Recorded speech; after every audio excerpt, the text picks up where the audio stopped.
The 100-inch U6 mini LED TV from Hisense might be one of the best price performance ultra large screen TVs out right now, and it's available for under $1,700 at the time of making this video, which is a great price for a mini LED TV of that size. But at that price, what do you get and what do you have to give up? Well, this is the review. Stick around. Hey guys, it's the Villaman here, home theater enthusiast and lover of all things tech. And let's not waste any time. Let's just dive right into the U6 and see if it's worth your hard-earned dollars. The U6 comes in 5 sizes: 55, 65, 75, 85, and 100 inches like I have here behind me. Hisense sent me this 100-inch version you see here, but like any other review, they don't get an input on what I say or how I say it. The TV is easy enough to set up once you have an extra pair of hands, that is, and even though the box may seem a bit beat up from shipping, the TV was well packaged and protected inside of it. Once it's unboxed, all you have to do is screw in the 2 feet and you're good to go. The TV even rests on the styrofoam, so it's easy to do. It runs Amazon's Fire TV OS, which is responsive and snappy to navigate. My personal dislikes aside, it runs well. It has all the apps you can find on any other smart TV OS platform, so you won't need to have a separate streaming box. It has up to a 144 Hz refresh rate with over 800 or so local dimming zones and an anti-reflective coating on the screen, which works surprisingly well. Though the number of local dimming zones isn't the highest you can get out there, especially for a mini LED TV, I think in person the screen coating helps to reduce the appearance of blooming to the naked eye, though as you can see, it can fool the camera. Conversely, I think this could be the cause of a little bit of black crush that I've seen on this TV, but we'll get more into that as we go on. It has 4 HDMI ports, with ports 3 and 4 supporting 4K at 144 Hz, while ports 1 and 2 are only 4K 60.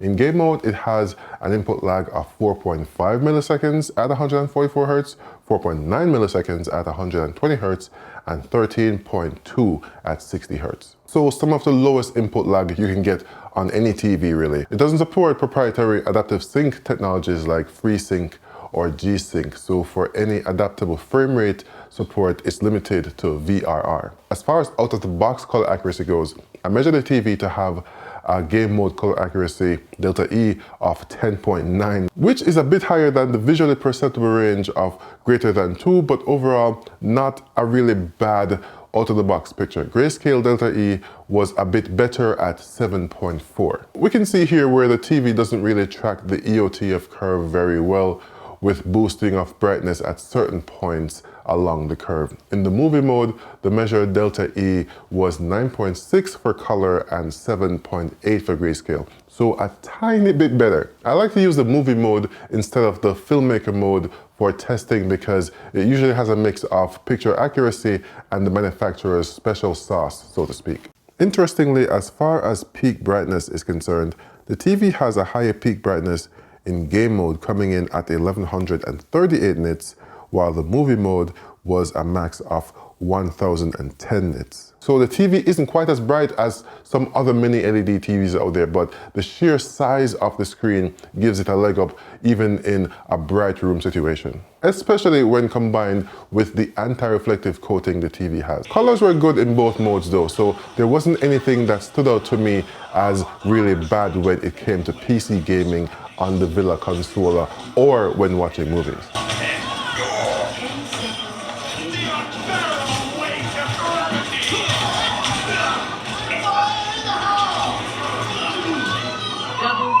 Now let's talk a bit more in depth about picture quality, beginning with tone mapping.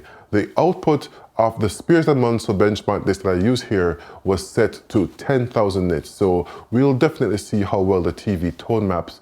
In the first test, we see where the TV has great definition between each section, from the brightest to the shadow areas. It does well in the tunnel test as well, where both highlights and shadow details are represented in great detail. In practice, using a 10,000 nit test video, the highlights were more blown out than I expected to see though. There wasn't a dynamic tone mapping option in the settings for this TV, so I'm not sure how much of that is going on behind the scenes. Especially how well it did with the test pattern, so there might be a bug or something there somewhere in how the TV handles peak brightness for content mastered at ultra bright nits. Hisense's intelligent HDR is the closest thing this TV has to dynamic tone mapping, but not even that helped to recover the highlight details to a degree I expected. Again, that's for high nit mastered content. Content mastered at 2000 nits and below appeared fine, although I did notice some lack of detail in the darker areas in some instances, especially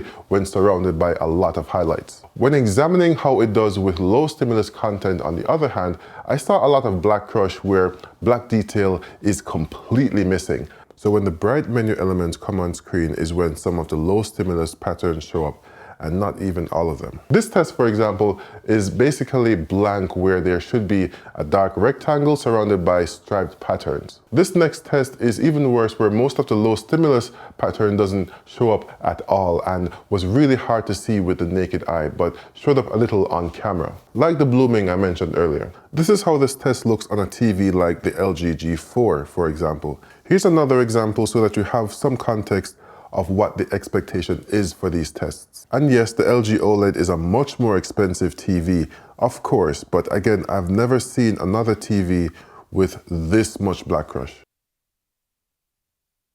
Motion interpolation on this TV is actually some of the best I've seen on any TV. Using the stock ticker with the de-jitter and smoothing settings maxed out, there was minimal artifacting. Hisense really did a good job here. There was still the soap opera effect present when the settings were maxed out though, as one would expect. The running peppers test showed the same as well, though they did exhibit some blooming since they were a bright object on a completely dark background. Slow panning objects did exhibit some telescenic judder, but that was easily addressed by setting the motion interpolation to the film setting, which didn't result in any artifacting and looked natural without any soap opera effects. Next, let's see how this TV handles gradients and posterization using a 10-bit and 8-bit source pattern. As you see in the 8-bit pattern up top, there is pronounced posterization in all the patterns, in all the gradients. The 10-bit sources below is noticeably better with only some slight stepping in the gradients visible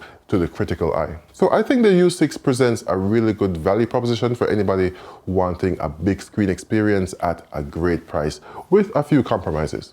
It has great motion handling, but isn't the greatest at upscaling lower quality content where the denoising settings set to low or medium had little effect and the high looked overly processed. That's kind of a pitfall of these really large TVs though, where it makes the shortcomings of lower quality content very obvious. The TV has good color rendition and is surprisingly uniform for such a large screen, even when using a 15% gray pattern. And that's coupled with a great anti-reflective coating for bright room viewing. But off-axis viewing does take a hit with shifting colors and loss of contrast as the angles increase. Though some would say that's to be expected with some LCD panels. Though it could also use some optimization on low stimulus and near black details and highlights in the high nit content areas. The 1100 nits of peak brightness on this TV should be suitable for most. Specular highlights still look great, and because the screen is so big, then there is still a lot of light just coming right at your eyeballs. Gaming was great, I have no complaints there. Color and contrast was good, responsiveness was really good, and none of the other issues I mentioned are bad enough to be deal breakers. The U6 is a great TV overall for the price, especially considering what you're getting.